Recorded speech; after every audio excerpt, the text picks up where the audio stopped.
ajabu kwa yale mateso yanayotukia miongoni mwenu, ya kwamba ni kitu kigeni mnachokiona, lakini si kitu kigeni hicho mnachokiona. Maana nyakati tulizo nazo mbaya, na Yesu anatuita wote, hasa wale walio katika dhambi, hawao ndio anawalilia. Sisi tuliokombolewa sasa, hata tukifa tutamuona Yesu. Ewe mwenye dhambi, hivi ukifa utakuwa mgeni wa nani? Dunia unaishi mara moja, na ukifa ni hukumu inaanza. Ana maisha yako bado mapema.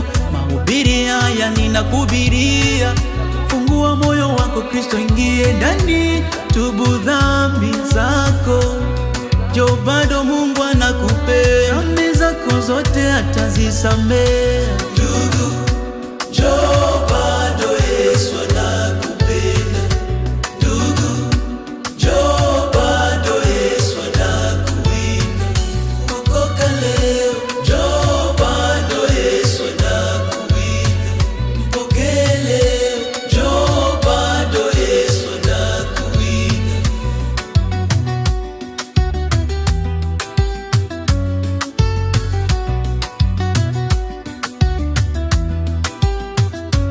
Ewe mwenye dhambi, pokeni Bwana bado mapema, yeye anawalilia nyinyi, na tena bado yuko kwenye kiti kile cha neema.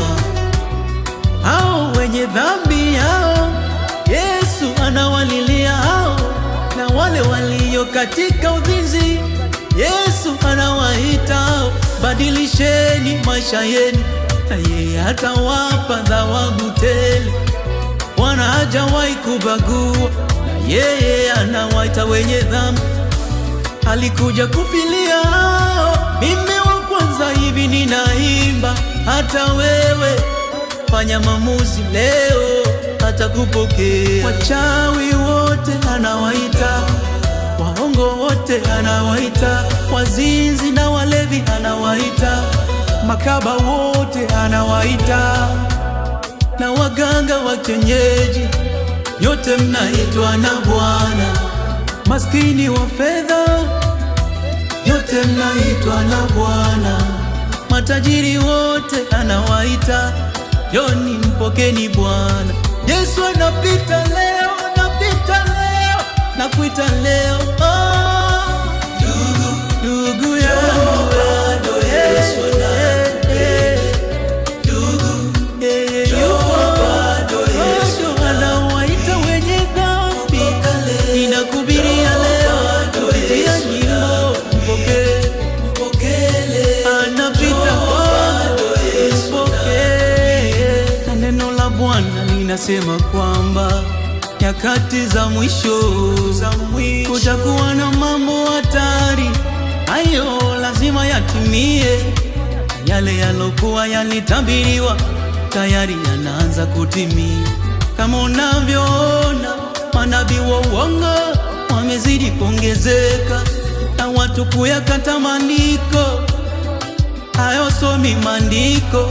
Watu wamependa fedha sana kuliko neno la Bwana. Wana masikio ya utafiti, watafuta mafundisho wanaoyapenda. Wengine kusema leteni nywele na kucha, eti ni ufunuo wa Roho. Kanyaga mafuta, kanyaga mafuta, na watu wanakufa.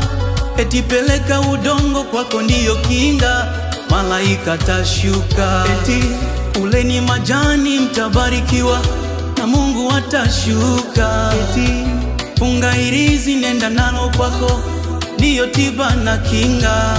Mafuta ya upako na maji na chumvi, nguo za ndani za upako. Eti utani yuko kazi, pandisha simu juu utapata pesa, kwa mara utaingia, pokea gari. Mambo yale yalotabiriwa msishangae, haya bado yanatokea. Na mimi lazima nitasema kweli, watumishi wa Mungu iweni macho, maana uongo umetawala, upendo kweli umepotea. Mtoto kuzaa mtoto, baba mwanaye. Hata ndugu, upendo umepoa, mafundisho ya uongo yametawala. Neno la Bwana linasukumiwa mbali, kiweka sherehe utapata watu wengi. Tena unapohubiri ya dhambi watu hawataki kusikia, lakini unapoposti vya ujinga, hapo hapo watu ndipo wanapopenda. Eti pokea gari, pandisha simu juu, kwamba pesa zitaingia. Uongo huo, manabii wa uongo, ole kweli.